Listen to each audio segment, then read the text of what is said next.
Hello dear students. So in today's class we will discuss a new topic of your chapter number 12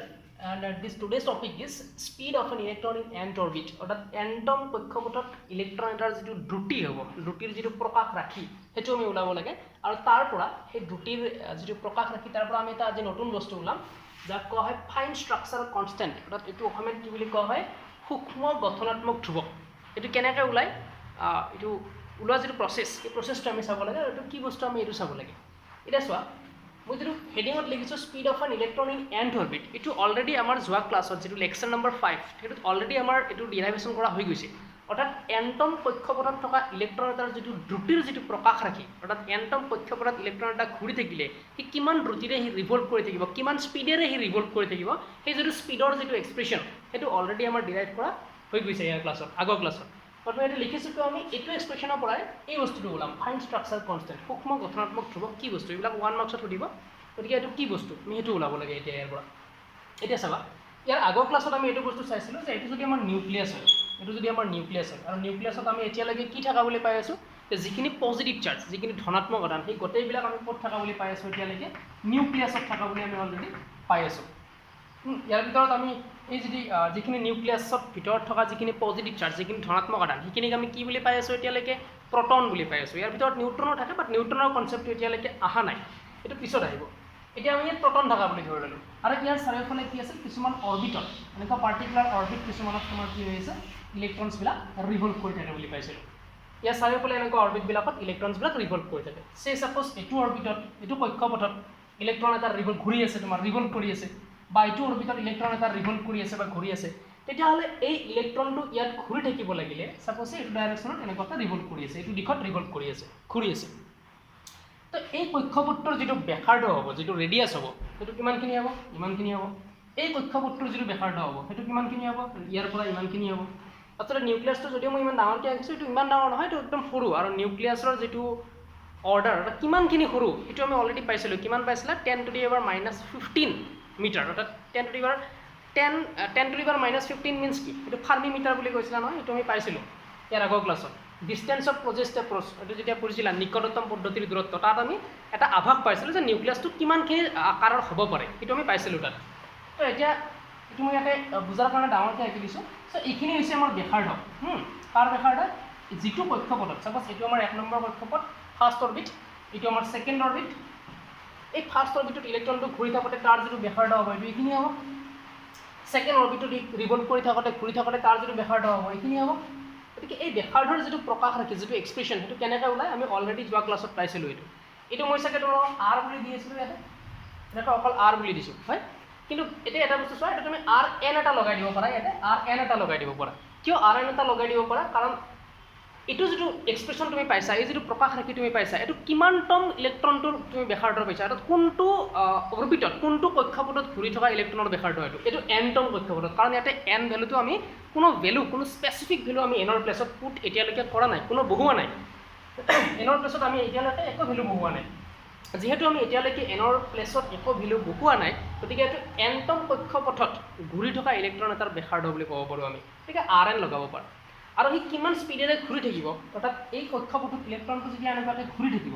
তাৰ যেটো speed হ'ব সেই স্পিডৰ যেটো প্ৰকাশ ৰাখি আমি পাইছিলো এটো পাইছিলো আমি এটো v = 2πkz²/nh এইখিনিলৈকে আমাৰ হৈ গৈছিল অলৰেডি এতিয়া আমি ইয়াৰ পৰা ওলাব লাগে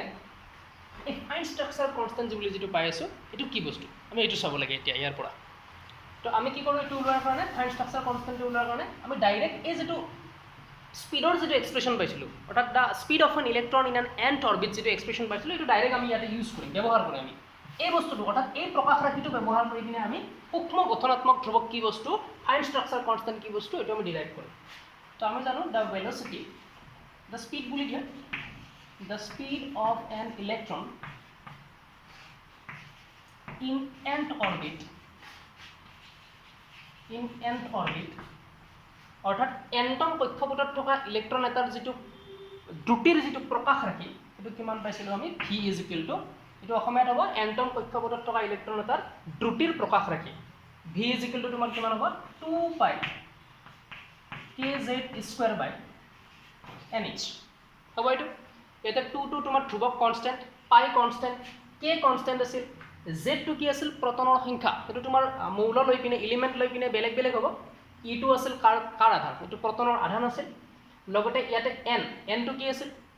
নাম্বাৰ অফ অৰবিটস হা অৰ্থাৎ কিমান নম্বৰ কক্ষপথত ঘূৰি আছে এটো প্ৰিন্সিপাল কোৱান্টাম নাম্বাৰ বুলি কৈছিলা তুমি n টো আৰু h টো আছিল প্ল্যাঙ্কছ কনস্ট্যান্ট অৰ্থাৎ প্ল্যাঙ্কৰ ধ্ৰুৱক আছিল তো এটো আমি এক্সপ্ৰেছন পাইছিলো ইয়াতে এটা চাবা এই এক্সপ্ৰেছনটো আমি অকমান মডিফাই কৰি লিখিম এটো এক্সপ্ৰেছন আমি যদি এনেকৈ লিখো যে 2 পাই k z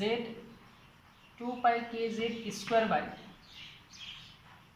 এটা যদি আমি ch লগাই দিওঁ ch যদি আমি ইয়াতে লগাই দিওঁ ইয়াতে c টো কি বুজাই আছে c টো বুজাই আছে speed of light in vacuum অৰ্থাৎ শূন্য মাধ্যমত যেটো পোহৰৰ যেটো দ্ৰুতি এটো বুজাই আছে আৰু c ভ্যালুটো আমি জানো c ভ্যালু কিমান হয় তোমাৰ 3 * 10 to the power 8 metre per second ইমান হয় ইনটু এটা চোৱা তুমি তলত ইয়াতে c এটা দিছা এক্সট্ৰাকে এই c টো তুমি নিজে দিছা এটো তুমি ক্যান্সেল কৰিব লাগিব তে এটো যদি তুমি ক্যান্সেল কৰিব লগা হয় তেতিয়ালে আমি কি কৰিব লাগিব ইয়াতে এটা c দিব লাগিব c ইনটু এটা চোৱা ইয়াতে কি থাকিলে এতিয়া বাছি n আছে তলত n আছিল নহয় তো n টো ইয়াত থাকিব ঠিক আছে কিয় মই n টো সেপাৰেট কৰি লিখি বাকিখিনি একেলগে ৰাখিলো কাৰণ এই যিমান বস্তু আছে এই গোটেইখিনি বস্তু তোমাৰ ধ্ৰুৱক তুমি চাব পাৰা 2 to ধ্ৰুৱক পাই ধ্ৰুৱক অৰ্থাৎ কনস্ট্যান্ট ধ্ৰুৱক মানে constant k constant z constant j for particular element z will be constant e constant c constant h constant ইয়াতে অকল ভেৰিয়েবল কোৱান্টিটি এটাই আছে এটো হৈছে n অৰ্থাৎ নাম্বাৰ অফ যেটো অৰবিটস তুমি প্ৰিন্সিপাল কোৱান্টাম নাম্বাৰ বুলি কৈ আছা হেতু অকল চেঞ্জ হৈ যাব for first orbit n = 1 for second orbit n = 2 for third orbit n = 3 and so on এটো তোমাৰ খালি চেঞ্জ হ'ব ইয়াতে n ৰ ভ্যালুটো চেঞ্জ হ'ব বাকি সব ঠিকে থাকিব তো এইখিনি পালো আমি এতিয়া চাবা এতিয়া এই যিখিনি কনস্ট্যান্ট ভ্যালু আছে এই যিখিনি কনস্ট্যান্ট ভ্যালু তুমি পাই আছা 2 পাই kz স্কয়ার বাই ch এই গোটেই কনস্ট্যান্ট ভ্যালুখিনিক আমি কি বুলি কম এতিয়া আলফা বুলি কম আলফা ঠিক আছে এইখিনিক আমি আলফা বুলি কম তো আলফা ইনটু আমি কি পাই আছো c বাই n আলফা ইনটু c বাই n বুলি পাই আছো আমি ঠিক আছে এইখিনি এটা চাবা এইখিনি যে পালো আমি এটা চাবা where মানে জব তোমার কি হয়েছে alpha alpha is equal to কিমান হ'ব তোমাৰ অৰ্থাৎ আলফা আমি কোনখিনি মানে বহাইছো অৰ্থাৎ কোনখিনি বস্তুৰ ভ্যালু আমি আলফা বহাইছো এইখিনি বস্তুৰ ভ্যালু বহাইছো 2 পাই kz স্কয়ার বাই ch 2 পাই kz স্কয়ার বাই ch এইখিনি ভ্যালু আমি কি বহাইছো আলফা বহাইছো এই যেটো আলফা এইখিনি বহাইছা এটো এটা কনস্ট্যান্ট ভ্যালু হয় এই গোটেইটো এটা কনস্ট্যান্ট ভ্যালু 2 পাই kz is স্কয়ার অর্থাৎ e the value of c h all are constants এই গোটেইখিনি বস্তু তোমাৰ এটা ধ্ৰুৱক ৰাখি গোটেই কিটা ধ্ৰুৱক 2 পাই k এৰ ভ্যালু কিমান আছে k এৰ ভ্যালুটো আছিল 9 * 10 to the power 9 আৰু k টোক তুমি কি বুলি কৈছিলা পাৰ অৰ্থাৎ k মানে তুমি এনেকৈ লিখিব পাৰা 1/4 পাই এপসিলন নট এটো লিখিব পাৰা আছিল নহয় এটো মই কৈ দিছিলো ইয়াৰ আগৰ যিবিলাক প্ৰিভিয়াস ক্লাছ আছে তাতখিনি মই অলৰেডি কৈ দিয়া হৈছে 4 পাই এপসিলন নট এটা এপসিলন নটটো আছিল পারমিটিভিটি অফ ফ্ৰী স্পেস অৰ্থাৎ শূন্য মাধ্যমৰ প্ৰৱেশতা বুলি কৈছিলা আৰু ইয়াতে এপসিলন নটৰ এটা ভ্যালু আছিল 8.85 * 10 to the power -12 এইখিনি গোটেইখিনি বহাই দিলে আমি k এর যেটো ওভাৰঅল ভ্যালু পাও হেতু আমি পাও 9 * 10 to the power 9 পাও আমি তো এটা চাবা এই গোটেই ভ্যালুখিনি কনস্ট্যান্ট এই গোটেই ভ্যালুখিনি তোমাৰ এই গোটেই মানখিনি এটা ধ্ৰুৱক মান গতিকে ইয়াতে যদি তুমি এইখিনি বহাই দিয়া এই গোটেই ভ্যালুখিনি যদি বহাই দিয়া তাতে মানটো যদি গোটেইবিলাকৰ বহাই দিয়া চাবা 2 * 3.14 into k এর ভ্যালু যদি আমি বহাই দাও 10 * 9 to 10 to the power 9 into এটা z এর ভ্যালু কি বহাম z এর ভ্যালু আমি কি বহাম যেহেতু আমি ইউজ কৰি আছিলো এটা চাবা যেহেতু আমি কি ইউজ কৰি আছিলো আমি ইউজ কৰি আছিলো হাইড্ৰোজেন এটম হয় আমি হাইড্ৰোজেন পৰমাণুৰ বাবে এই গোটেইখিনি বস্তু ডিৰাইভ কৰিছিলো আমি r ৰ মান আমি v ৰ মান যিমানখিনি ডিৰাইভ কৰিছো যিমানখিনি ভ্যালু ডিৰাইভেশন অলৰেডি কৰিছা তোমালোকে যিবিলাক এক্সপ্ৰেছন গোটেইবিলাক ফৰ হাইড্ৰোজেন এটমস তুমি লৈ আছিলা অৰ্থাৎ হাইড্ৰোজেন পৰমাণুৰ কাৰণে লৈ আছিলা এটা ইয়াতেও যদি আমি হাইড্ৰোজেন পৰমাণুৰ কাৰণে লও অৰ্থাৎ হাইড্ৰোজেন এটমৰ কাৰণে লও তেতিয়া হলে z ৰ ভ্যালুটো কিমান হৈ যাব 1 হৈ যাব কাৰণ হাইড্ৰোজেনত ইলেক্ট্ৰনছ থাকে কেইটা এটা z একচুয়ালি ইলেক্ট্ৰনৰ নাম্বাৰটো নুবুজায় z টো বুজায় তোমাৰ কি বুজায় z এটমিক নাম্বার বুঝায় আর এটমিক নাম্বার অর্থাৎ কি বলা পারমাণবিক সংখ্যা বুঝায় অর্থাৎ এটমিক নাম্বার মানে কি আছিল number of protons means positive charge অর্থাৎ প্ৰোটনৰ সংখ্যাটোক বুঝায় অৰ্থাৎ ধনাত্মক আধানখিনিক বুঝায় আৰ হাইড্ৰোজেনত মই এটা কৈছিলো এটা এটম তো এজ এ হোল বাহিৰৰ পৰা কোনো এনাৰ্জি নিদিয়ালৈকে নিউট্ৰেল হৈ থাকিব লাগিব যদি নিউট্ৰেল হৈ থাকিব লাগে তেতিয়া হলে হাইড্ৰোজেনত যদি এটা ইলেক্ট্ৰন আছে অৰ্থাৎ ইলেক্ট্ৰন যদি নেগেটিভ চাৰ্জ তাক ব্যালেন্স কৰাৰ কাৰণে কি থাকিব লাগিব তাত এটা প্ৰটন থাকিব লাগিব যোনে তাক পজিটিভলি কি কৰিব ব্যালেন্স কৰিব অৰ্থাৎ হাইড্ৰোজেনৰ কাৰণে তোমাৰ z = কিমান বহাব লাগিব 1 বহাব লাগিব ঠিক আছে এইটো মনত ৰাখিবা for hydrogen z = 1 and for other element এই ভ্যালুটো তোমাৰ কি হৈ যাব ইট উইল বি চেঞ্জড এটা চেঞ্জ হৈ যাব তেতিয়া ইনটু ইৰ যেটো ভ্যালু কিমান হয় 1.6 ইনটু 10 টু দি পাৱাৰ -19 এটা তোমাৰ কি আছে লগোৱা স্কয়াৰ আছে তো এটা তুমি স্কয়াৰ লগাই দিয়া ঠিক আছে এটা স্কয়াৰ লগাই দিয়া আৰু তলত কি আহিব 3 into 10 to the power 8 into প্লেংছৰ ভ্যালু কিমান আছিল 6.63 ইনটু 10 টু দি পাৱাৰ -34 আছে লিখিনি এই গোটেইখিনি যদি আমি এতিয়া ইয়াতে বহাই দিওঁ স্কয়াৰ লগোৱা আছে এই গোটেইখিনি যদি আমি এতিয়া বহাই দিওঁ আমি এই গোটেইখিনি বহাই দিলে আমি ইয়াতে যেটো ভ্যালু পাম আমি কি গোটেইখিনি বহাই দিলে আমি ক্যালকুলেশন কৰি ইমানখিনি পাম 1/137 ইমানখিনি পাবা তুমি অলপ ওপৰত লিখি দিছো মই চাবা এইখিনি মচি দিছো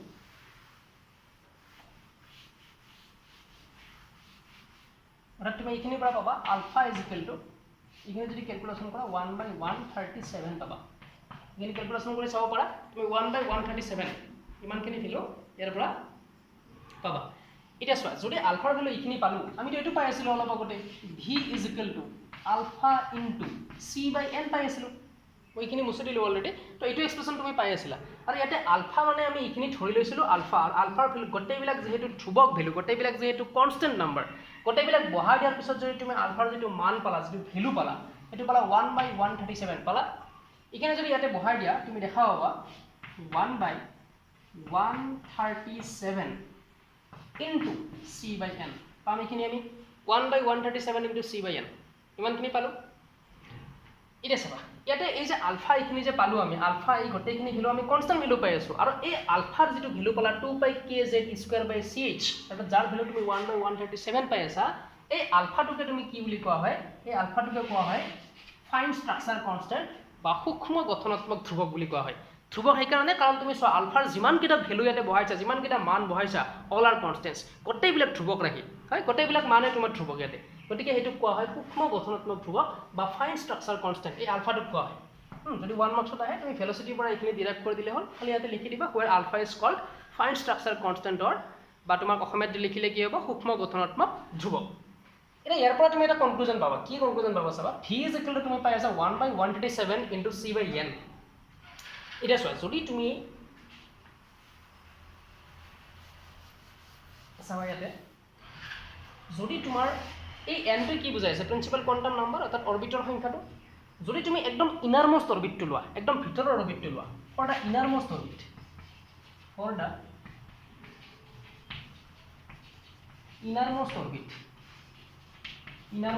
ইনাৰমোস্ট অৰবিট মানে হৈছে তোমাৰ সাপোজ এটো যদি তোমাৰ নিউক্লিয়াছ হয় এটো এটা অৰবিট আছে এটো এটা অৰবিট ইয়াৰ চাৰিওফালে এনেকুৱা অৰবিট মিন্স কক্ষপথ এটা কক্ষপথ বিলাক থাকিব গতিকে এই যদি একদম সবচে ভিতৰৰ কক্ষপথ অৰ্থাৎ নিউক্লিয়াছৰ পৰা যদি প্ৰথম কক্ষপথ আৰু পৰমাণুটোৰ হিচাপত সবচে ভিতৰৰ যেটো কক্ষপথ আটাইতকৈ ভিতৰৰ যেটো কক্ষপথ এটোক আমি কম ইনাৰমোস্ট অৰবিট গতিকে ইনাৰমোস্ট অৰবিট যদি লোৱা তেতিয়া হলে সকলোতকৈ ভিতৰৰ অৰবিটটো ললে এটো n = কিমান হ'ব তোমাৰ 1 হ'ব সেকেন্ড অৰবিটৰ কাৰণে n = 2 দ্বিতীয় কক্ষপথৰ কাৰণে n = 2 হ'ব থাৰ্ড যদি আকৌ এটা কক্ষপথ থাকিলে হয় আমি লিখিলো হয় n = 3 এনেকৈ লিখিলো হয় এটা চাবা যেহেতু তুমি ইয়াতে আমি ইনাৰমোস্ট অৰবিটৰ কথা কৈছো তেতিয়া হলে n ৰ যেটো ভ্যালু আহিব এটো কিমান আহিব 1 আহিব for the innermost orbit n = 1 আৰু innermost orbitor কাৰণে তোমাৰ n = কি হ'ব 1 হ'ব আৰু যদি n = 1 বহাই আমি ইয়াতে দিও therefore v = আমি পাম কিমান c * 1/137 পাবা এটো v = c * 1/137 হয় আমি ইমানখিনি পালো v = ইমান বা সিম্পলি তুমি এটো কেনেকৈ লিখিব পাৰা c/137 এনেকৈ লিখিব পাৰা তো আমি এটা ইয়াৰ পৰা ডাঙৰ কনক্লুজন পালো that is আমি পালো the speed of an electron in the innermost orbit for the hydrogen atom কাৰণ আমি হাইড্ৰোজেন এটম বুলি লিখিব লাগিব কাৰণ আমি z = কিমান বহাইছো z = 1 বহাইছো গতিকে আমি ক'ব পাৰো therefore the speed of an electron in an innermost orbit for the hydrogen atom is 1/137 times of the speed of light in vacuum হয় অৰ্থাৎ হাইড্ৰোজেন পৰমাণুৰ বাবে যেটো আটাইতকৈ ভিতৰত থকা অৰবিট ভিতৰত থকা যেটো কক্ষপথ আটাইতকৈ যদি ভিতৰত থকা কক্ষপথ গতিকে হাইড্ৰোজেন পৰমাণুৰ বাবে আটাইতকৈ ভিতৰত থকা কক্ষপথত ইলেক্ট্ৰন এটাৰ যেটো দ্ৰুতি হ'ব হেতু কি হ'ব শূন্যত পোহৰৰ বেগৰ 1/137 গুণ ইমান গুণ ক'ব পাৰিবা তেনেকৈ যেহেতু c * 1/137 আছে গতিকে শূন্যত যেটো পোহৰৰ বেগ c তাৰে কিমান গুণ হ'ল 1/137 গুণ কিহৰ বেগ হেতু ইলেক্ট্ৰন এটাৰ আটাইতকৈ ভিতৰত থকা কক্ষপথত ইলেক্ট্ৰন এটাৰ যেটো দ্ৰুতি হেতু কাৰ বাবে হাইড্ৰোজেন পৰমাণুৰ বাবে তো আমি ক'ব পাৰো therefore the speed of an electron in an innermost orbit for the hydrogen atom is 1/137 times of the speed of light in vacuum অৰ্থাৎ হাইড্ৰোজেন পৰমাণুৰ আটাইতকৈ ভিতৰত থকা কক্ষপথত ইলেক্ট্ৰন এটাৰ দ্ৰুতি শূন্যত পোহৰৰ বেগৰ দ্ৰুতিৰ 1/137 গুণ ঠিক আছে এটো এটা আমি ইয়াৰ পৰা কনক্লুজন দিব পাৰো এটো আমি নিউমেৰিকেলছটো কিবা ইউজ কৰিম তো এটো বস্তু মনত ৰাখিবা লগতে আমি এটো বস্তু পালো যে ফাইন ষ্ট্ৰাকচাৰ কনস্ট্যান্ট কি হয় এটা কনস্ট্যান্ট নাম এই কাৰণে দিয়া হৈছে যেহেতু গোটেই ভ্যালুখিনি গোটেই মানখিনি তাৰ আমি কি পাম এটা কনস্ট্যান্ট মান পাম ঠিক আছে ইয়ালৈকে তো নেক্সট আমি এটা নতুন টপিক চাও আৰু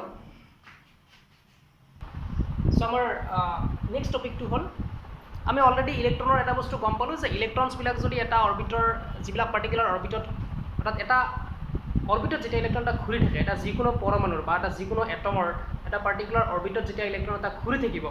সেই পাৰ্টিকুলাৰ অৰবিটত ইলেক্ট্ৰনটোৰ যেটো স্পীড হ'ব এটো আমি কেনেকৈ ওলাব লাগে তাৰ এক্সপ্ৰেছন পালো সেই পাৰ্টিকুলাৰ ঘূৰি থকা অৰবিটটোৰ যেটো ৰেডিয়াছ হ'ব যেটো ব্যাসাৰ্ধ হ'ব সেই ব্যাসাৰ্ধৰ আমি যেটো প্ৰকাশ ৰাখি এটোও পালো তাৰ এক্সপ্ৰেছনটোও পালো অৰ্থাৎ আমি ঘূৰি থকা কক্ষপথত যেটো কক্ষপথত ইলেক্ট্ৰনটো ঘূৰি থাকিব এটো যেটো নিউক্লিয়াছ হয় সাপোজ এটো কক্ষপথত ঘূৰি আছে এই কক্ষপথটোত যেটো ইলেক্ট্ৰনটো ঘূৰি আছে সেই ঘূৰি থকা কক্ষপথটোৰ যেটো ব্যাসাৰ্ধ r হ'ব এটো আমি ওলালো কিমান স্পীডত ইলেক্ট্ৰনটো ঘূৰি আছে অৰ্থাৎ কিমান দ্ৰুতিৰে ই ঘূৰি আছে তাৰ আমি এক্সপ্ৰেছনটো ওলালো তাৰ পৰা আমি এটা বস্তু চালো ফাইন ষ্ট্ৰাকচাৰ কনস্ট্যান্ট সূক্ষ্ম গঠনাত্মক ধ্ৰুৱক কি বস্তু লগতে এটা আমি সৰু কনক্লুজন পালো এতিয়া আমি চাব লাগে এই ইলেক্ট্ৰনটো যেহেতু ইয়াত ঘূৰি আছে যেহেতু ইয়াত ৰিভল্ভ কৰি আছে ইলেক্ট্ৰনটা যেতিয়া এটা নিৰ্দিষ্ট কক্ষপথত বা এটা নিৰ্দিষ্ট অৰবিটত যেতিয়া ৰিভল্ভ কৰি থাকিব বা ঘূৰি থাকিব তো ইলেক্ট্ৰনটোৰ এটা বস্তু লাগিব সেইটো হ'ল এনাৰ্জি থাকিব লাগিব এনাৰ্জি নোহোৱাকৈ সি ৰিভল্ভ কেনেকৈ কৰিব যদি ইলেক্ট্ৰনটোৰ এনাৰ্জি লাগিব সেই এনাৰ্জিৰ যেটো এক্সপ্ৰেছন হ'ব সেই এনাৰ্জিৰ যেটো প্ৰকাশ ৰাখি হ'ব সেইটো কেনেকৈ ওলাই সেইটো আমি ওলাব লাগিব অৰ্থাৎ শক্তিৰ যেটো প্ৰকাশ ৰাখে সেইটো ওলাব লাগে অৰ্থাৎ energy of electron in nth orbit বা nতম কক্ষপথত থকা ইলেক্ট্ৰন এটাৰ যেটো শক্তি ইয়াতে শক্তি বুলি কোৱাৰ লগে লগে কোনো স্পেচিফিক এটা বস্তু বুজোৱা নাই গতি শক্তি বা স্থিতি শক্তি একলাকে তোমাৰ মানে সেপাৰেটলি বুজোৱা নাই এটো কি বুজাইছে গোটেইখিনি লগ কৰি গতি শক্তি প্লাস স্থিতি শক্তি গোটেই লগ কৰি ইলেক্ট্ৰন এটাৰ এটা নিৰ্দিষ্ট কক্ষপথত ঘূৰি থাকিবলৈ যেটো মুঠ শক্তিৰ প্ৰয়োজন হয় যেটো টোটাল এনাৰ্জিৰ প্ৰয়োজন হয় সেই টোটাল এনাৰ্জিৰ যেটো এক্সপ্ৰেছন সেই এক্সপ্ৰেছনটো আমাক লাগে এটা কেনেকৈ ওলাম চাব আমি এটা সৰুকৈ ডায়াগ্ৰাম এটা ড্ৰ কৰি ললো সাপোজ এটা আমাৰ নিউক্লিয়াছ নিউক্লিয়াছবিলাক সৰু হয় বহুত এটা আমাৰ নিউক্লিয়াছ আৰু এটা ফাৰ্মি অৰ্ডাৰত থাকে 10⁻⁻15 অৰ্ডাৰত থাকে যদি এটা নিউক্লিয়াছ হয় ইয়াৰ চাৰিওফালে সাপোজ এটা এনেকুৱা অৰবিট আছে ইয়াৰ চাৰিওফালে এনেকুৱা অৰবিট আছে এটা অৰবিট আছে বা কক্ষপথ এটা কক্ষপথ আছে তোমাৰ ইয়াত ঠিক আছে এইটো কক্ষপথ এতিয়া ইয়াতে সাপোজ ইলেক্ট্ৰন এটা ঘূৰি আছে ইয়াতে ইলেক্ট্ৰন এটা ৰিভল্ভ কৰি আছে সাপোজ এই বিভাগ ইলেক্ট্ৰন এটা ৰিভল্ভ কৰি আছে ঘূৰি আছে এতিয়া ঘূৰি থাকিবলৈ তাৰ যেটো শক্তিৰ প্ৰয়োজন হ'ব সেইটো আমি ওলাব লাগে এতিয়া আমি যেটো পৰমাণু ইয়াতে লম পৰমাণুটো বড় আমি আননোন পৰমাণু বুলি ধৰি ললো আমি নাজানো পৰমাণুটো এতিয়া চোৱা এই ইলেক্ট্ৰনটোৰ শক্তিটো আমাক লাগে এতিয়া আমি গম পাব লাগিব এইটো এক্সপ্ৰেছন ওলোৱাৰ আগতে এই যেটো নিউক্লিয়াছ আছে এই নিউক্লিয়াছটোত কিমান পৰিমাণৰ চাৰ্জ আছে অৰ্থাৎ কিমান পৰিমাণৰ আধান আছে আমি সেইটো গম পাব লাগিব এতিয়া চোৱা নিউক্লিয়াছ এটা থাকে কি প্ৰটন থাকে নিউক্লিয়াছ এটা প্ৰটন থাকে বৰ্তমানলৈকে আমি প্ৰটন থাকে বুলিয়ে গম পাই আছো আমি নিউট্ৰনৰ কথা এতিয়ালৈকে অহা নাই প্ৰটন থাকে যদি নিউক্লিয়াছ এটা প্ৰটন থাকে প্ৰটন যে পজিটিভ চাৰ্জ তো আমি ধৰি লৈছো যে ইয়াতে জেডটা প্ৰটন আছে কাৰণ প্ৰটন কিহেৰে বুজায় জেড সিম্বলটোৰে বুজাই আছো এটমিক নাম্বাৰ অৰ্থাৎ জেডেৰে বুজাই আছো না জেডটোৱে কি বুজায় এটমিক নাম্বাৰ এটা অৰ্থাৎ পাৰমাণৱিক সংখ্যা আৰু পাৰমাণৱিক সংখ্যা মানেই হৈছে প্ৰটনৰ সংখ্যা গতিকে জেড এতিয়া চোৱা এটা প্ৰটনৰ যেটো আধান অৰ্থাৎ এটা প্ৰটনৰ যেটো চাৰ্জটো কিমান হয় তাৰ যেটো ভ্যালু হ'ব সেইটো ভ্যালুৰ যদি লোৱা ইকুৱেল টু ইলেক্ট্ৰনছ এটা ইলেক্ট্ৰনৰ ভ্যালুৰ সমান হয় এটা ইলেক্ট্ৰনক জাস্ট আমি নেগেটিভ এটা ঋণাত্মক আধান বুলি তুমি ধৰি লও কনসিডাৰ কৰো প্ৰটনক ধনাত্মক চাৰ্জ বুলি অৰ্থাৎ পজিটিভ চাৰ্জ বুলি কনসিডাৰ কৰো অৰ্থাৎ যদি ইয়াতে জেডটা প্ৰটন আছে তেনেহলে ইয়াৰ টোটাল যেটো চাৰ্জ হ'ব সেইটো জেডি হ'ব জেডি চাৰ্জ জেডটা প্ৰটন, এটা প্ৰটনৰ যদি চাৰ্জ ই হয় জেডটা প্ৰটনৰ চাৰ্জ কিমান হ'ব জেডি হ'ব, অবভিয়াছলি জেডি হ'ব। এটা প্ৰটনৰ যদি আধান ই আধান হয় তেতিয়া জেডটা প্ৰটনৰ আধান কিমান হ'ব জেড ইনটু ই হ'ব, ঠিক আছে ইয়াতে জেডি হয়। এতিয়া ইলেক্ট্ৰনটো যদি এতিয়া ৰিভল্ভ কৰি থাকিব লাগে, প্ৰথম কথা এই ইলেক্ট্ৰনটো আৰু এই যিটো নিউক্লিয়াছ তাহাঁতৰ মাজত কি আছে এটা আকৰ্ষণী বল আছে, আৰু সেই যিটো আকৰ্ষণী বল এইখিনি আমি অলৰেডি যেতিয়া আমি বোৰ মডেলটো এপ্লাই কৰিছিলোঁ, বোৰ এটমিক মডেলটো যেতিয়া হাইড্ৰজেন পৰমাণুৰ বাবে এপ্লাই কৰিছিলোঁ প্ৰয়োগ কৰিছিলোঁ তেতিয়া আমি অলৰেডি এইখিনি ওলাইছোঁ। অৰ্থাৎ আমি ইয়াতে ক'ব পাৰোঁ যে যিটো আমাৰ তাহাঁতৰ মাজত থকা যিটো আকৰ্ষণী বল হ'ব, কাৰণ আকৰ্ষণী বল কিয় হ'ব, এটা আছে নিউক্লিয়াছত positive charge electron negative charge দুটাৰ মাজত যিটো বল হ'ব এইটো আকৰ্ষণী বল হ'ব। এইটোক আমি কি বুলি কওঁ বিদ্যুৎস্থিতীয় আকৰ্ষণী বল হয়, electrostatic force, electrostatic force of attraction অৰ্থাৎ আকৰ্ষণী বল। গতিকে আমি এইটো এফ ইৰে বুজাব পাৰোঁ বা চিম্পল এফেৰে বুজাব পাৰা। এইটো আমি কিমান পাইছিলোঁ আমাৰ ফৰ্মুলা মতে, এইটো ওলাওঁতে আমি কি ফৰ্মুলা ইউজ কৰিছিলোঁ কুলম্বছ ল যিটো আছিল, কুলম্বৰ যিটো সূত্ৰ আছিল কুলম্বৰ সূত্ৰটো আমি ইয়াতে ইউজ কৰিছিলোঁ, আৰু কুলম্বৰ সূত্ৰটো ইউজ কৰিলে আমি ইয়াতে কি পাম কে, মই লিখি দিছোঁ সূত্ৰটো চাবা Q1 Q2 বাই R স্কোৱাৰ এইখিনি আছে। গতিকে এইটো সূত্ৰ যদি আমি বহাই দিওঁ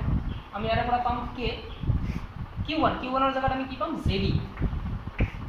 আৰু লগতে ইয়াতে আমি পাম ই ইলেক্ট্ৰনৰ চাৰ্জ,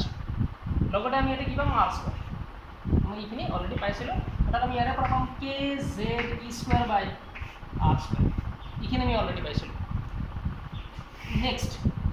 ইলেক্ট্ৰনটো ইয়াতে ঘূৰি থাকিব লাগিলে আমি আৰু এটা বস্তু পাইছিলোঁ, আৰু এটা এনাৰ্জি পাইছিলোঁ তাত, সেই এনাৰ্জিটো কি আছিল, এনাৰ্জি মানে আমি এটা বল পাইছিলোঁ, এনাৰ্জি নহয় একচুৱেলি বল এটা পাইছিলোঁ। তাত ঘূৰি থাকিব লাগিলে বস্তুটোৱে এটা বস্তু যেতিয়া এটা বৃত্তাকাৰ পথত ঘূৰি থাকিব লাগে অৰ্থাৎ ৰিভল্ভ কৰি থাকিব লাগে তেতিয়া তাক এটা বলৰ প্ৰয়োজন হয়। কি বল লাগে, এটা চেণ্ট্ৰিপিটেল ফ'ৰ্চ এটা ৰিকুৱাৰমেণ্ট হয়, অৰ্থাৎ কি হয় অভিকেন্দ্ৰিক বল এটাৰ প্ৰয়োজন হয়। আৰু সেই যিটো বল আছিল আমি এইটো এফ চি বুলি ক'লোঁ, চাপ'জ চেণ্ট্ৰিপিটেল অভিকেন্দ্ৰিক বল এফ চি ইকুৱেল টু কি আছিল ফৰ্মুলাটো M V square by R, M V square by R আছিল এইটো। ইয়াতে আৰটো আছিল কি, ইয়াতে আৰটো দূৰত্বটো কাৰ কাৰ মাজত নিউক্লিয়াছ আৰু ইলেক্ট্ৰনৰ মাজত যিটো দূৰত্ব আছে সেইটো আমি আৰ বুলি কৈ আছোঁ ইয়াতে। এতিয়া M V square by R, এতিয়া এমটো কাৰ ভৰ বুজাই আছে, কাৰ মাছ বুজাই আছে, এমটোতো মাছ ৰিপ্ৰেজেণ্ট কৰি আছে, কাৰ মাছ ইলেক্ট্ৰনৰ মাছ, ভিটো স্পীড বুজাই আছে, কাৰ স্পীড ইলেক্ট্ৰনৰ স্পীড, গতিকে M V square by R এইটো আছে। আৰু যদি ইলেক্ট্ৰনটো এটা অৰ্বিটত ষ্টেবল হৈ ঘূৰি থাকিব লাগে, ৰিভল্ভ কৰি থাকিব যদি লাগে, তেতিয়াহ'লে আমাৰ কণ্ডিশ্যনটো কি আছিল যে এফ ই ইলেক্ট্ৰষ্টেটিক ফ'ৰ্চ অৰ্থাৎ যিটো ইলেক্ট্ৰষ্টেটিক ফ'ৰ্চ অফ এট্ৰেকশ্যন আছিল অৰ্থাৎ বিদ্যুৎস্থিতীয় যিটো আকৰ্ষণী বল আছিল সেইটো ইকুৱেল হ'ব লাগিব, কাৰ ইকুৱেল হ'ব লাগিব চেণ্ট্ৰিপিটেল ফ'ৰ্চৰ ইকুৱেল হ'ব লাগিব, অৰ্থাৎ অভিকেন্দ্ৰিক বলটোৰ ইকুৱেল হ'ব লাগিব। আৰু দুয়োটা যদি বেলেঞ্চ হৈ থাকে তেতিয়াহে ইলেক্ট্ৰন এটা নিৰ্দিষ্ট কক্ষপথত ঘূৰি থাকিব, আদাৰৱাইজ ঘূৰি নাথাকিব এটা নিৰ্দিষ্ট কক্ষপথত ষ্টেবল হৈ পিনি। তো এটা যদি আমি বহাই দিছিলোঁ K Z square by R square equal to এইফালে আমি কি পাইছিলোঁ M V square by R এইখিনি পাইছিলোঁ। আৰু ইয়াৰ পৰা আমি এতিয়া কি ওলাইছিলোঁ প্ৰথমতে এম ভি স্কুৱেৰ ওলাইছিলোঁ,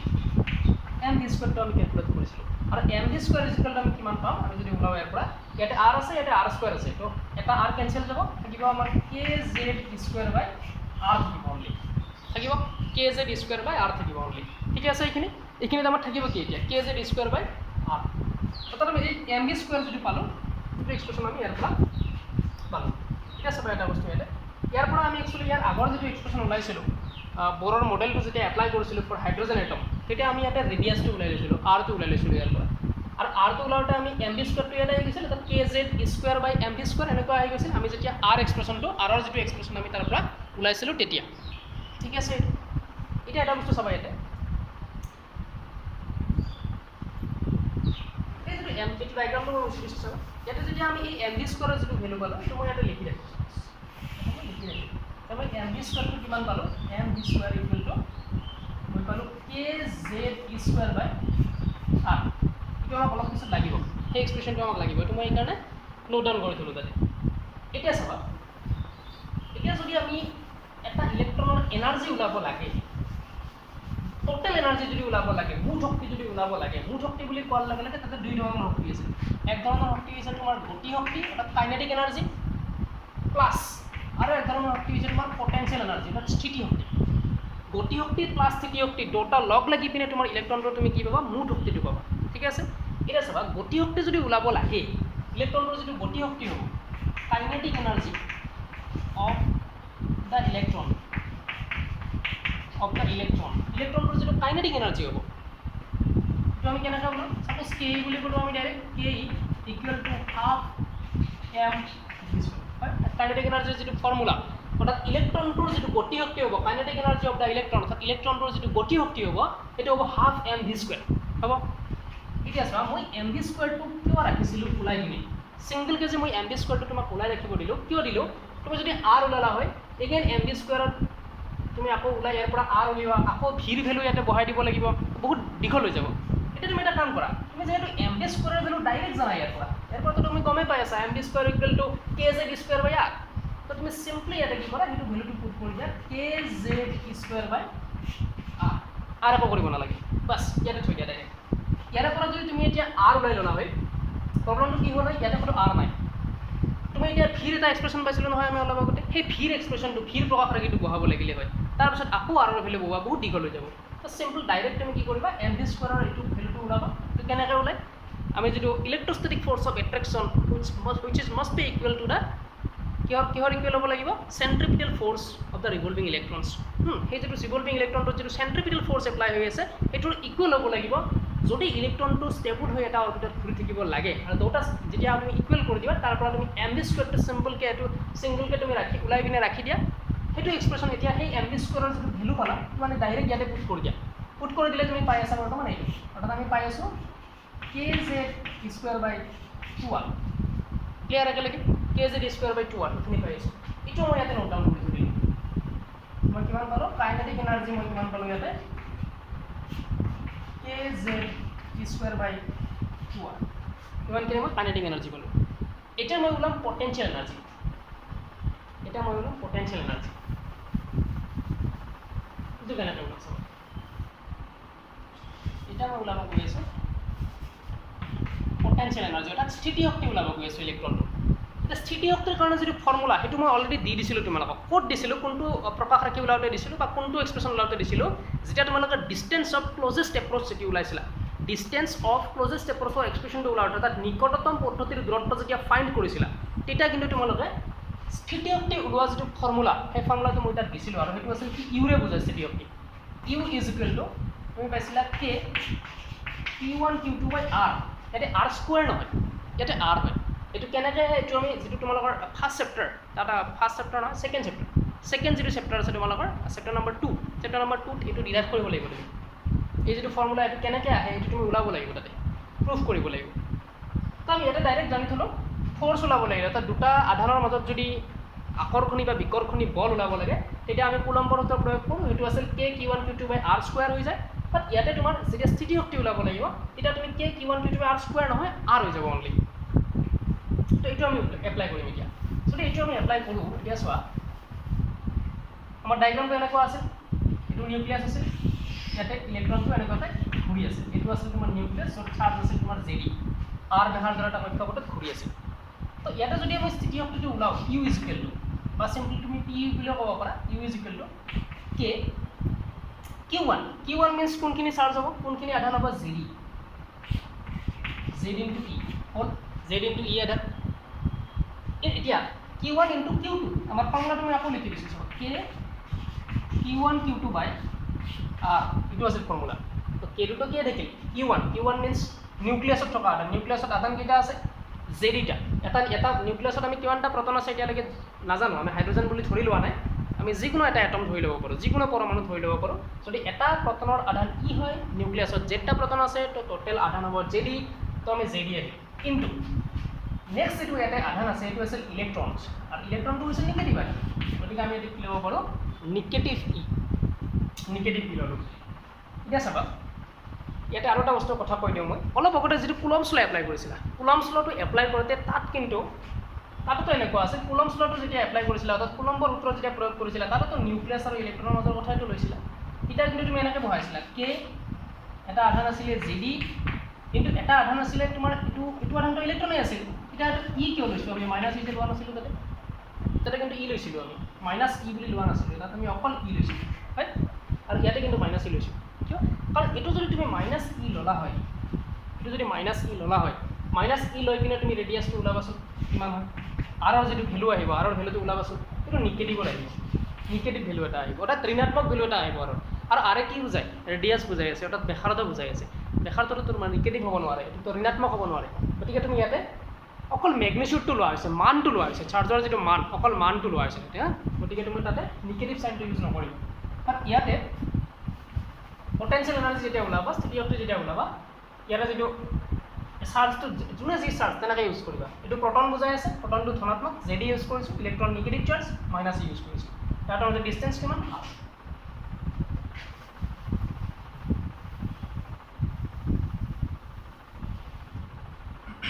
এটা কিমান আহিলে ইয়াতে কে এইটো বস্তু চাবা হা এইটো সেইকাৰণে আমি যদি কিবা কাৰণত কুলম স্লট ইয়াত যদি আমি নিগেটিভ ল'লোঁ হয় তেতিয়া তুমি যিটো ব্যাসাৰ্ধৰ যিটো এক্সপ্ৰেশ্যন পাইছিলা আৰৰ যিটো এক্সপ্ৰেশ্যন পাইছিলা বা এইটো যিটো এক্সপ্ৰেশ্যন পাইছিলা এল ডি স্কুৱেৰ ইয়াতে মাইনাছ আহিলে ইয়াতে যদি মাইনাছ আহি যায় তেতিয়াহ'লে তোমাৰ ইয়াৰে পৰাইতো আমি আৰৰ এক্সপ্ৰেশ্যনটো ওলাইছিলোঁ অৰ্থাৎ ব্যাসাৰ্ধৰ সমীকৰণটো ওলাইছিলোঁ যিটো প্ৰকাশ ৰাখি গতিকে সেইটো নিগেটিভ আহি যাব আৰু ব্যাসাৰ্ধ কেতিয়াও নিগেটিভ হ'ব নোৱাৰে এটা বস্তুৰ ব্যাসাৰ্ধ নিগেটিভ হ'ব পাৰিব জানো ঋণাত্মক হ'ব পাৰিব জানো ব্যাসাৰ্ধ নোৱাৰে গতিকে তাতে তুমি নিগেটিভ ই বুলি ল'ব নোৱাৰা অকল চাৰ্জৰ যিটো ভেলু যিটো মান অকল মেগনিচিউডটো ল'লে গতিকে ই ল'বা ইয়াতে তুমি কি পাবা মাইনাছ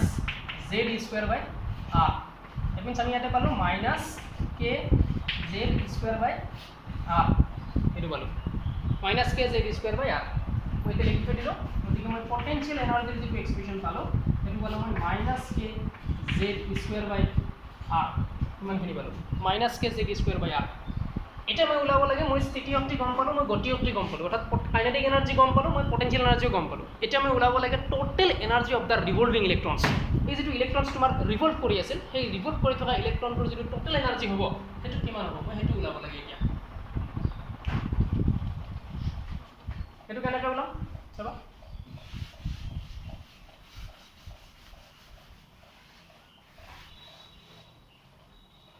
therefore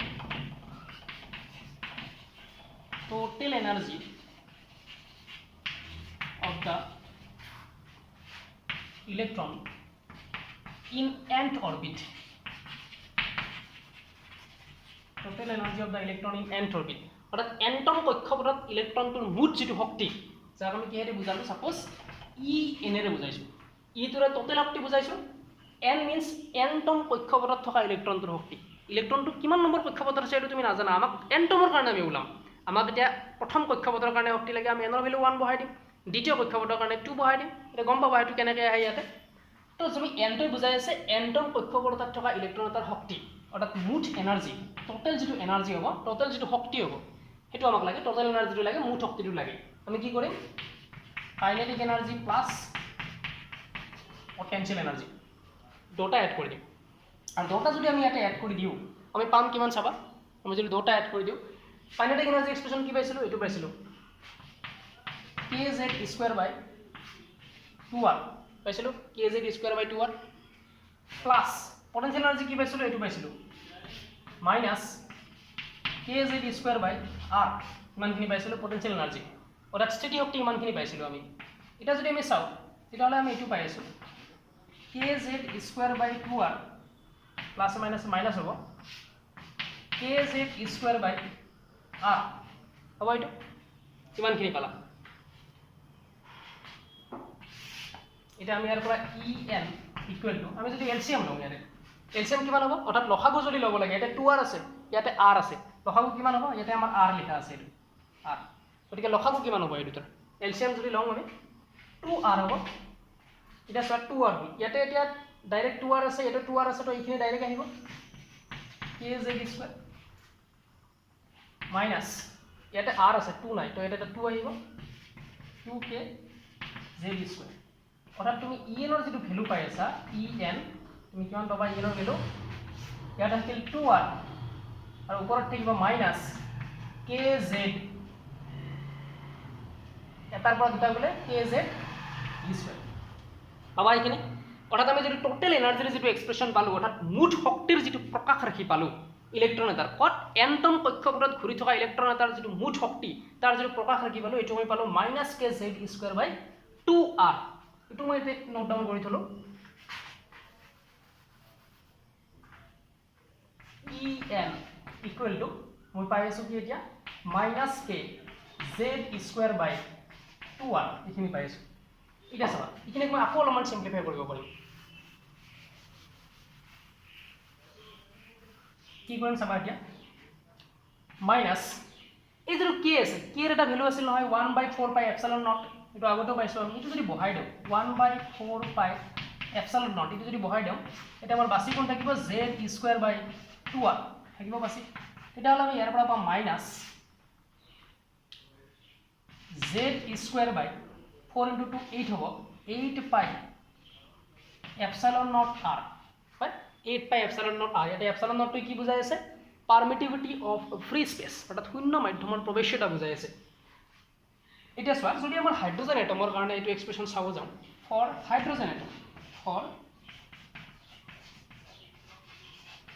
হাইড্ৰোজেন এটম অৰ্থাৎ হাইড্ৰোজেন পৰমাণুৰ বাবে যদি আমি লওঁ তেতিয়াহ'লে আমাৰ যিটো জেড আহিব সেইটো কিমান হৈ যাব 1 আমি যদি এটোটা আমি যেটো প্ৰথম লৈছিলো আমি যেটো পৰমাণু লৈছিলো যেটো আমি এটম লৈছিলো তাত আমি স্পেসিফিকলি ধৰি লোৱা নাই যে আমি কি এটম লৈছো এটো ধৰি লোৱা নাই বাট এতিয়া আমি যদি ধৰি লওঁ যে আমাৰ যদি এটমটো হাইড্ৰোজেন এটম হয় তেতিয়াহ'লে আমাৰ হাইড্ৰোজেন এটমৰ কাৰণে যেটো atomic number means number of protons যেটো থাকিব সেইটো কিমান হ'ব জেডৰ ভ্যালুটো 1 হৈ যাব আৰু যদি জেডৰ ভ্যালু 1 বহাই দিয়া তেতিয়াহ'লে তোমাৰ যেটো এক্সপ্ৰেছন পাবা টোটাল এনাৰ্জি এটো কিমান পাবা চাবা ইয়াতে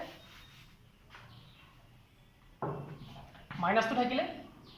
জেডৰ ভ্যালু 1 বহাই দিয়া এটা থাকিল e²/8 pi epsilon not r থাকিব এইখিনি ওটা আমি পাই আছো এতিয়া টোটাল যেটো আমাৰ এনাৰ্জিৰ এক্সপ্ৰেছন পালো এটো আমি পালো কিমান ইমানখিনি পালো অৰ্থাৎ En = -e²/8 pi epsilon not r অৰ্থাৎ এটম কক্ষপথত ঘূৰি থকা ইলেক্ট্ৰন এটাৰ মুঠ শক্তিৰ যেটো প্ৰকাশ ৰাখি হেতু হৈছে -e²/8 pi epsilon not r অৰ্থাৎ the total energy involved in an electron which is revolving in the ant orbit is equal to En -e²/8 pi epsilon not r এই গুটে এক্সামত ডাইৰেক্ট প্ৰুফ কৰিব দিয়ে ডাইৰেক্ট দেখাব দিব so that the total energy involved বা total energy of an revolving electron in an ant orbit En is equal to -e²/8 pi epsilon not r ಇದು 3 মাৰ্কছৰ question আহিব এটো কিন্তু ডাইৰেক্ট দেখাব দিব তোমাক এই গটেখিনি তুমি তাত কৰি দিব লাগিব আৰু এটো z টো কেতিয়া নোহোৱা হৈ যাব যদি তুমি হাইড্ৰোজেন এটম লোৱা এটো নোহোৱা হৈ যায় ইখিনি এক্সপ্ৰেছন থাকিব ইয়াতে ঠিক আছে ইয়ালৈকে তো এটো আছিল তোমাৰ এক্সপ্ৰেছন কাৰ এক্সপ্ৰেছন টোটাল এনাৰ্জিৰ এক্সপ্ৰেছন অৰ্থাৎ the energy of an electron in an nth orbit অৰ্থাৎ এটম কক্ষপথত ঘূৰি থকা এটম অৰবিটত ৰিভলভ কৰি থকা এন্ট অৰবিটত ইলেক্ট্ৰন এটাৰ যেটো মুঠ শক্তি বা যেটো টোটাল এনাৰ্জি তাৰ যেটো এক্সপ্ৰেছন তাৰ যেটো প্ৰকাশ ৰাখি এটো হলে এটো মনত ৰাখিবা মই বক্সত যিবিলাক বস্তু দি যাই আছো বক্সত দি যোৱা বস্তু কিটা এজ এ ফৰ্মুলা হিচাপে মনত ৰাখি যাবা কাৰণ এটো চেপ্টাৰত যিখিনি নিউমেৰিকেলছ আহিব মই যিখিনি বক্সত দি আছো সেইখিনি গটে ইউজ হ'ব তাতে আৰু সেইখিনি ইউজ কৰি আমি গটেবিলাক নিউমেৰিকেলছ লুক কৰিম ইমান টান নিউমেৰিকেলছ নাই ইয়াত বা এক্সামতো নাহে গতিকে সেইখিনি ভালকে বক্সত দিয়া ফৰ্মুলা কিটা ভালকে তোমালোকে নোট ডাউন কৰি যাবা ঠিক আছে ইয়ালৈকে ক্লিয়াৰ আছে কিবা ডাউট একো ডাউট নাই চাবা এটা মই আৰু এটা বস্তু কৈ দিছো এই যেটো r লৈছা তুমি এই r টো এটা তোমাক এটা n লগাই দিব পাৰে হা এটা n লগাই দিব পাৰে কিয় n এটা লগাই দিব পাৰে তুমি যেহেতু কোনটো ইলেক্ট্ৰনৰ এনাৰ্জি ওলাই আছা যেহেতু এন্ট অৰবিটত থকা ইলেক্ট্ৰনটোৰ তুমি যেহেতু এনাৰ্জি ওলাই আছা অৰ্থাৎ এটম কক্ষপথত থকা ইলেক্ট্ৰন এটাৰ যেহেতু তুমি শক্তি ওলাই আছা গতিকে তুমি ইয়াতে কি বহাইছা En যদি প্ৰথম কক্ষপথত থকা ইলেক্ট্ৰন এটাৰ শক্তি উলিবা E1 দ্বিতীয় কক্ষপথত থকা ইলেক্ট্ৰন এটাৰ যদি শক্তি উলিবা E2 ঠিক তেনেকৈ E3 E4 তেনেকৈ যাই থাকিব তোমাৰ গতিকে তোমাৰ যেহেতু ইলেক্ট্ৰনটো এটম কক্ষপথত আছিল সেই কক্ষপথটোৰ যেটো ব্যাসাৰ্ধ হ'ব যেটো ৰেডিয়াছ হ'ব এটো কি হ'ব অবিয়াসলি আমাৰ হেতু ৰিপ্ৰেজেন্টেশন সিম্বলটো Rn হ'ব সেইকাৰণে তোমাৰ এটো Rn বুলি লিখিব পাৰা এক্সামত চাবা Rn দিয়া আছে নে R দিয়া আছে R দিয়া থাকিলেও একো টেনচন নাই n টো নিটো মেনশন কৰি নিদিলে হয় যদি অকল জাস্ট R বুলি দিয়া আছে তুমি এটো মেনশন কৰি নিদিবা বাস ইয়াতে R দিয়া কি বুজাই আছে ৰেডিয়াছ অফ দা অৰবিট কোনটো orbit radius of the nth অৰবিটৰ যেটো ৰেডিয়াছ এটোকে বুজাই আছে গতিকে তুমি যদি এটো স্পেসিফিকলি দিব খোজা এটো দিব পাৰা Rn বুলি আৰু নিদিলেও কথা নাই কিন্তু যদি এটো আমাক উলাব দিয়ে যে সেকেন্ড অৰবিটৰ লাগে সেকেন্ড অৰবিটৰ ৰেডিয়াছ ল'ব লাগিব থাৰ্ড অৰবিটৰ লাগে থাৰ্ড অৰবিটৰ ৰেডিয়াছ ল'ব লাগিব ঠিক আছে ইয়াৰ পৰা আমি এটা কনক্লুজন ওলাব পাৰো কি কনক্লুজন পাম চাবা এই কনক্লুজনটো মই এখানে দিও এটো তোমাক নিউমেৰিকেলছত লাগিব হয়তো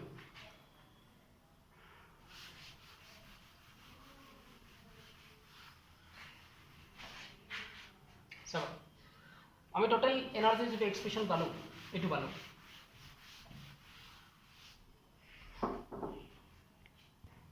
চাবা total energy of an electron in an ant orbit অর্থাৎ এটম কক্ষপথত থকা ইলেক্ট্ৰন এটাৰ যেটো শক্তিৰ যেটো তুমি প্ৰকাশ ৰাখি পালা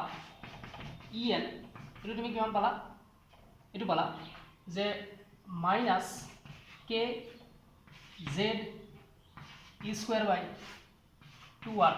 এটো পাইছিলো আমি ইয়াতে r তো এন্টম কক্ষপথৰ যেটো ব্যাসাৰ্ধ যেটো ৰেডিয়াস এন্ট অৰবিটৰ যেটো ৰেডিয়াস এটো বুজাই আছে যেতিয়া মই k এৰ ভ্যালুটো ইয়াতে পুট কৰি দিয়া নাছিলো এটা মই এক্সপ্ৰেছন এটো পাইছিলো আৰু যেতিয়া মই k এৰ ভ্যালুটো 1/4 পাই এপসাইলন নট যেতিয়া এটা পুট কৰি দিলো তেতিয়া হি এটা বেলেগ ষ্ট্ৰাকচাৰ দিলে তেতিয়া তলত আহি গৈছিল তোমাৰ কি ওপৰত থাকিব মাইনাস z² বাই তলত আহিব 8 pi epsilon not r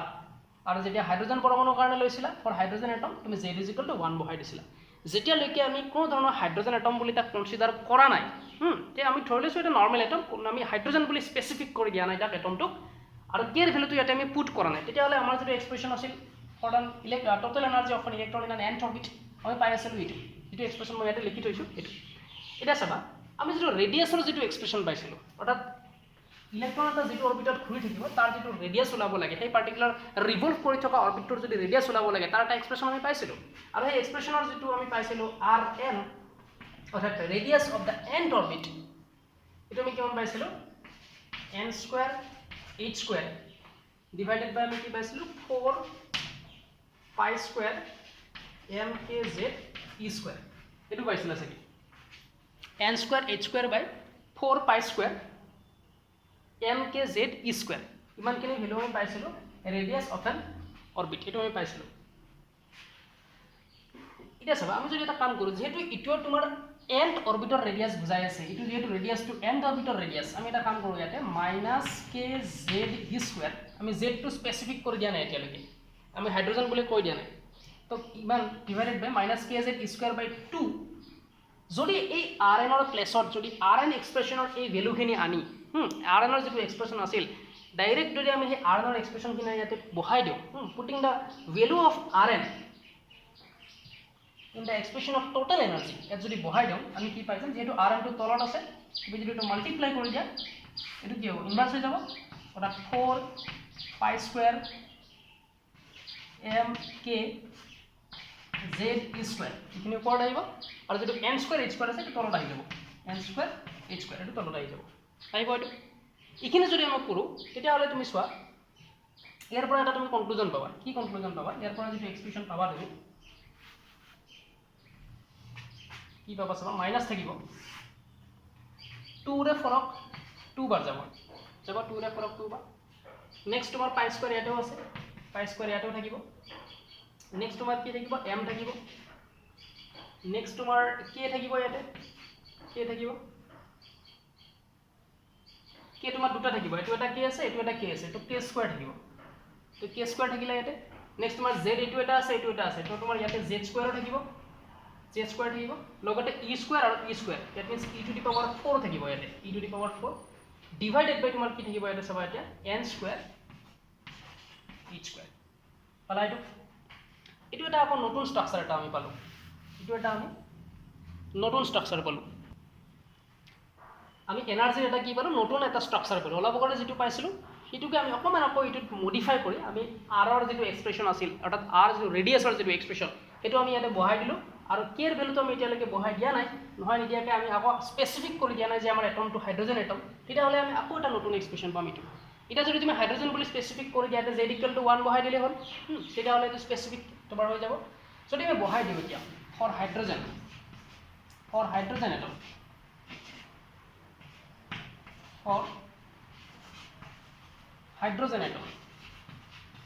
for hydrogen atom কি হ'ব আমাৰ z equal to for hydrogen atom z equal to 1 হৈ যাব যদি হাইড্ৰোজেন এটমৰ কাৰণে z equal to 1 হৈ যায় therefore en equal to minus এটা 2 আছে into pi ভ্যালু কিমান আছে 3.14 whole square into m to কাৰ মাস বুজাই আছে ইলেক্ট্ৰনৰ মাস কিমান হয় 9.1 into 10 to the power minus 31 into k এর ভ্যালু কিমান 9 into 10 to the power 9 k to কিমান আছে স্কয়ার আছে k স্কয়ার z এর ভ্যালু আমি কিমান পাম ইয়াতে 1 স্কয়ার কারণ আমি হাইড্ৰোজেন বহাইছো হাইড্ৰোজেনৰ কাৰণে z equal to 1 next e আছে e ভ্যালু কিমান হয় 1.6 into 10 to the power minus 19 এটা সবা টু দি পাওয়ার কিমান আছে এটা 4 আছে পাওয়ার তো আমি এটা পাওয়ার লগাব লাগিব 4 ঠিক আছে এটা পাওয়ার 4 লগাব লাগিব ডিভাইডেড বাই n তো আমি নাজানো কিমান হয় n স্কয়ার এটা n স্কয়ারে রাখিছো কিমান নম্বৰ অৰবিট আমি নাজানো হাইড্ৰজেনৰ এতিয়া এটা অৰবিট থাকে এইটো বেলেগ কথা, বাট হাইড্ৰজেনৰটো অৰবিট এনেকুৱা নহয় যে এটা হাইড্ৰজেনৰ আমি জেডৰ ভেলুৱে বহাইছোঁ ইয়াতে, অৰবিটৰ ভেলু বহোৱা নাই, গতিকে আমি এইটো আমি আননন, এইটো আমাৰ variable quantity into Planck's constant, again constant কিমান হ'ব 6.63 into 10 to the power minus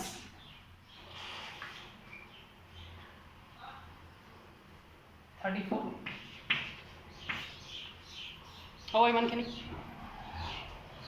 এতিয়া চাবা এই গোটেই ভেলুখিনি যদি আমি কেলকুলেশ্যন কৰোঁ, এতিয়া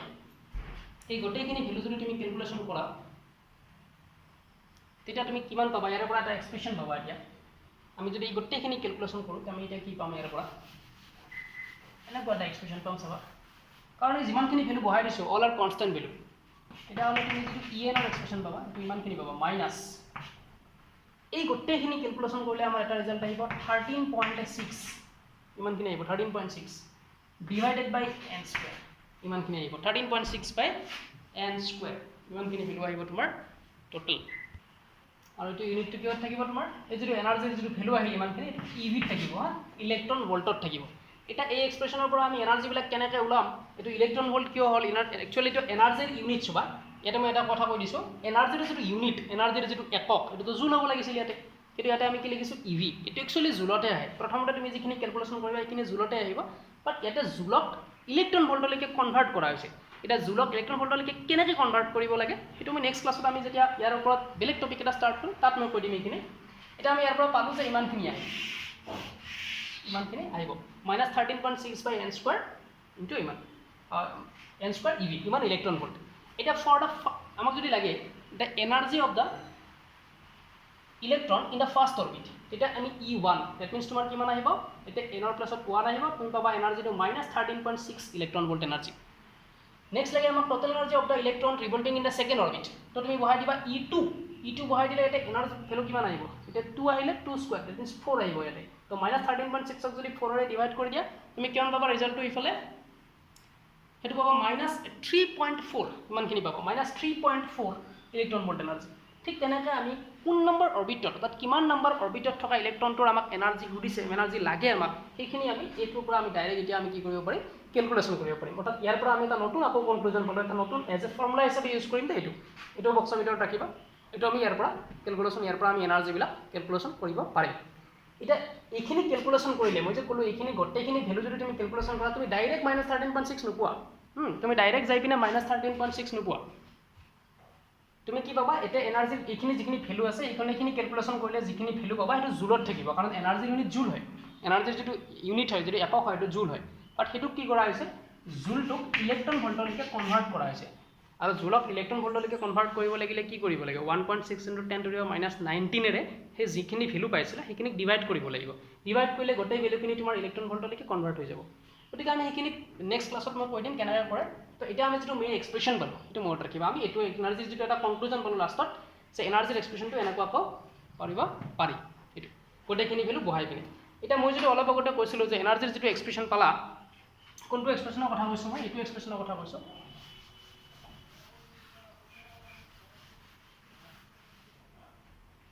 যে